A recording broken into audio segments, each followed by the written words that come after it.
يصلي على رسوله الكريم أما بعد قال النبي صلى الله عليه وسلم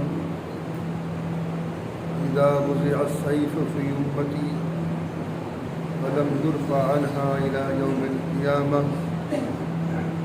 رواه الترمذي أو كما قال عليه الصلاة والسلام اللهم طهر قلبي من النفاق وعملي من الرياء ولساني من الكذب وعيني من الخيانة فإنك تعلم خائنة الأعين وما تخفي الصدور.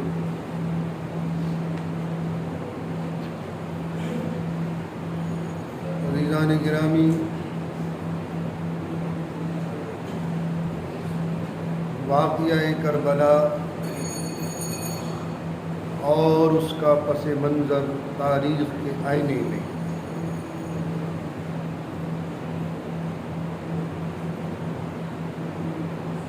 جمعے کے دروس میں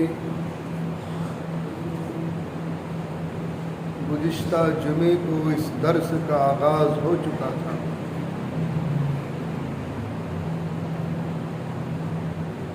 بنیادی چیز ذہن میں رکھیں،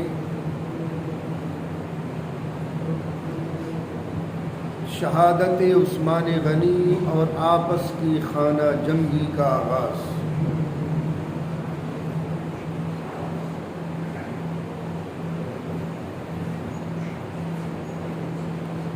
نبی پاک صلی اللہ علیہ وسلم کا ارشاد ہے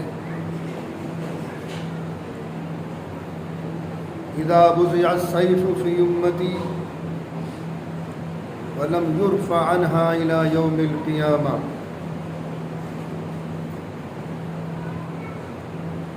جب میری امت میں آپس کے اختلاف کی بیس پر تلواریں نیام سے باہر آ جائیں گی تو پھر یہ قیامت تک نیام کے اندر نہیں جا سکتی۔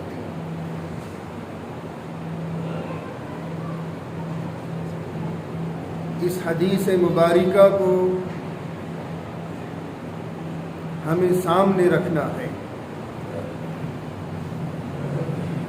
شہادت عثمان غنی رضی اللہ تعالی عنہ اور خانہ جنگی کا باب کھل گیا۔ آپس کا اختلاف، باہمی اختلاف، اس اختلاف کو روکنے کے لیے جب کوفیوں نے، بصریوں نے، مصریوں نے قتل عثمان غنی کا ارادہ کیا، کون لوگ ہیں جن کے آگے مسلمانوں کا لیبل لگا ہوا تھا؟ یہ غیر مسلم افراد نہیں تھے، سب مسلمان تھے۔ حضرت سیدنا عبداللہ بن سلام رضی اللہ تعالی عنہ یہودیوں کے عظیم ترین علماء میں ان کا شمار ہوتا ہے۔ یہودیوں کے تورات شریف کے بہت بڑے عالم تھے، بہت بڑے عالم تھے، اور تمام یہود ان کو عقیدت کی نظروں سے دیکھتا تھا، احترام کرتا تھا۔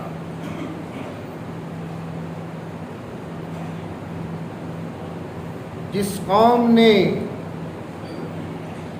جس دور میں علماء کی قدردانی کی ہے وہ پھلی پھولی ہے،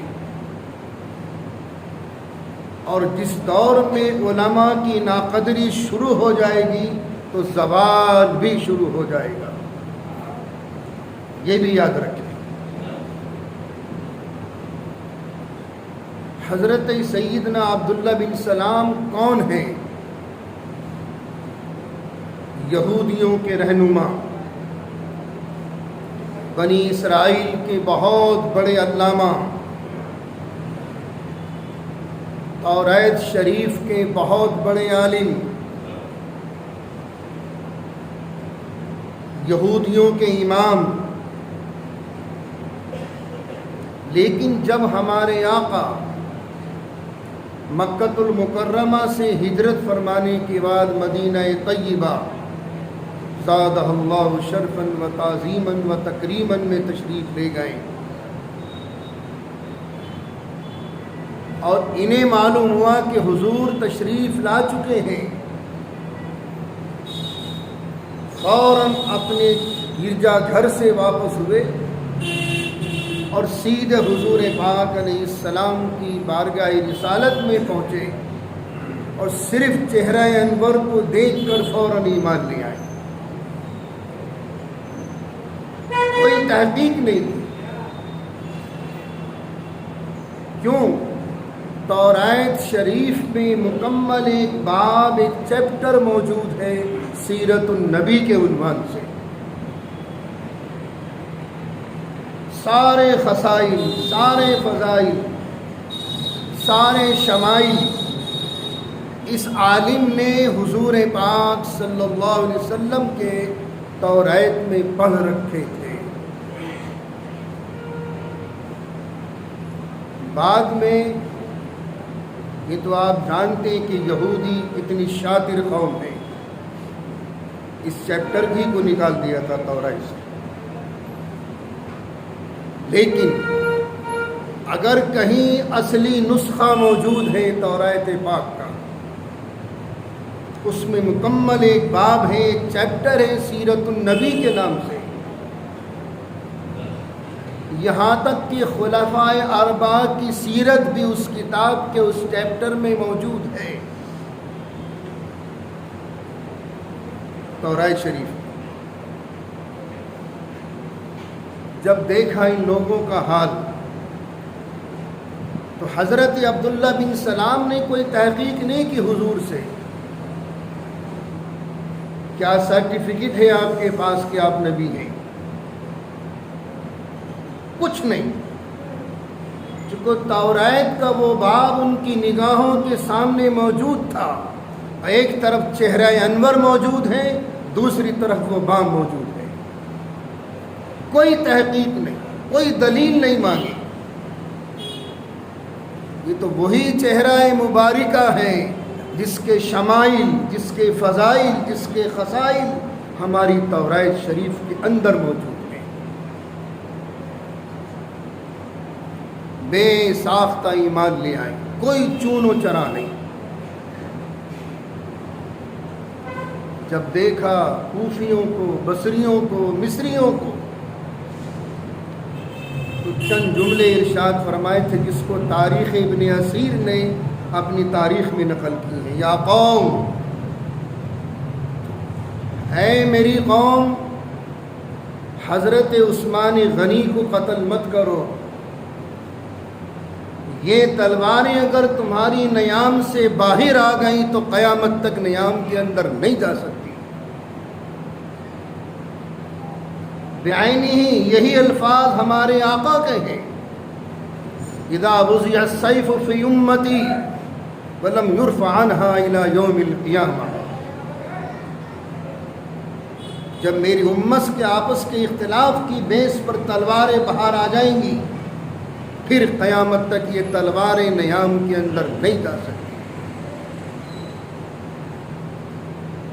کیا مال بٹ رہا تھا؟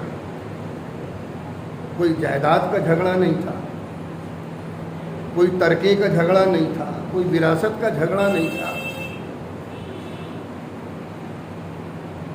سیدنا حضرت عثمان غنی رضی اللہ تعالیٰ عنہ کے ملفوظات، اے لوگو مجھے قتل مت کرو، ورنہ قیامت تم میں باہم اتفاق پیدا نہیں ہو سکتا، اور متحد ہو کر تم قیامت تک دشمن سے نہیں لڑ سکتے۔ اکٹھا ہو کر نمازیں نہیں پڑھ سکتے۔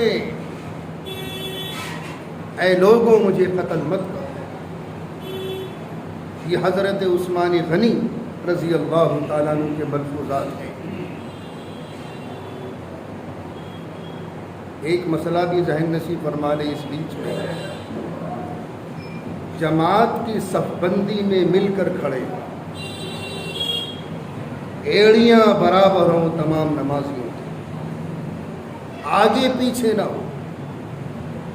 حضور نے فرمایا اتنی سیدھی صفیں ہوں کہ اگر ٹخنوں میں سوئی ڈال دے تو دوسرے ٹخنے سے پار ہوتی چلی جائے۔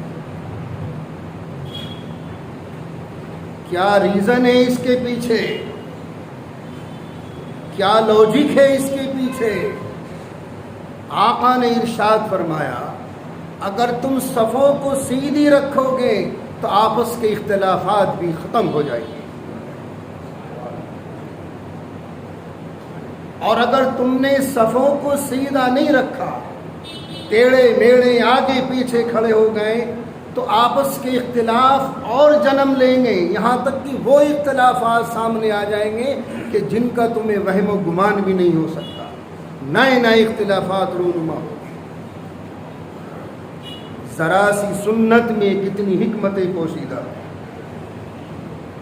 ایک ذرا سی سنت ہے۔ اگر صفوں کو آگے پیچھے کرو گے، ٹیڑھی میڑھی رکھو گے تو آپس کے اختلاف بڑھتے چلے جائیں گے، بڑھتے چلے جائیں گے، یہاں تک کہ وہ اختلاف رونما ہوں گے جہاں تمہارا تصور بھی نہیں جا سکتا۔ اس لیے حضرت عثمان غنی کے جو ملفوظات ہیں، مجھے قتل مت کرو ورنہ شیرازہ بکھر جائے گا، متحد ہو کر تم نمازیں نہیں پڑھ سکتے، اکٹھے ہو کر کسی دشمن کا مقابلہ نہیں کر سکتے، وہی ہوا جو نہ ہونا تھا۔ سن 35 ہجری میں شہادت عثمان غنی، اور 36 سے لے کر 40 ہجری تک یہ 5 سال مکمل خانہ جنگی کے ہیں، 5 سال مکمل۔ اور کیسی خانہ جنگی؟ جنگ جمل، جنگ صفین، یہ ہماری تاریخ موجود ہے۔ 90,000 مسلمان شہید ہوا ہے دونوں جنگوں میں۔ کون تھے؟ جنگ صفین ہوئی، جنگ جمل ہوئی۔ سن 40 ہجری میں حضرت سیدنا علی رضی اللہ تعالیٰ عنہ کی شہادت ہے۔ عالی مقام بیٹا حضرت سیدنا امام حسن رضی اللہ تعالیٰ عنہ۔ مومن کا معیار اور اس کی ذمہ داری کیا ہے؟ ہمیں یزید سے ہمارا کوئی رشتہ نہیں ہے، یزید سے ہمارا کوئی رشتہ نہیں ہے، کوئی رشتہ داری نہیں اس سے۔ اگر رشتہ داری ہے تو امام حسین سے ہے، اگر رشتہ ہے تو امام حسن سے ہے، اگر رشتہ ہے تو حضرت علی سے ہے، اگر رشتہ ہے تو حضرت فاطمہ سے ہے، اگر رشتہ ہے تو بنات مکرمات سے ہے، اگر رشتہ ہے تو ازواج مطہرات سے ہے۔ یزید سے کوئی رشتہ نہیں ہوا۔ تو یہ عنوان ذہن میں رکھیں، شہادت عثمان غنی اور آپس کی خانہ جنگی کا باب کھل گیا۔ یہ 5 سال مسلسل جو خانہ جنگی ہوئی ہے، آپس کی جو قتل و غارت گری ہوئی ہے، ہزاروں کی تعداد میں، لاکھوں کی تعداد میں مسلمان شہید ہوا ہے۔ عالی مقام بیٹا حضرت سیدنا امام حسن اور ان کی خصلتیں، ان کے فیصلوں کی تشریح انشاءاللہ آئندہ جمعے کو آئے گی۔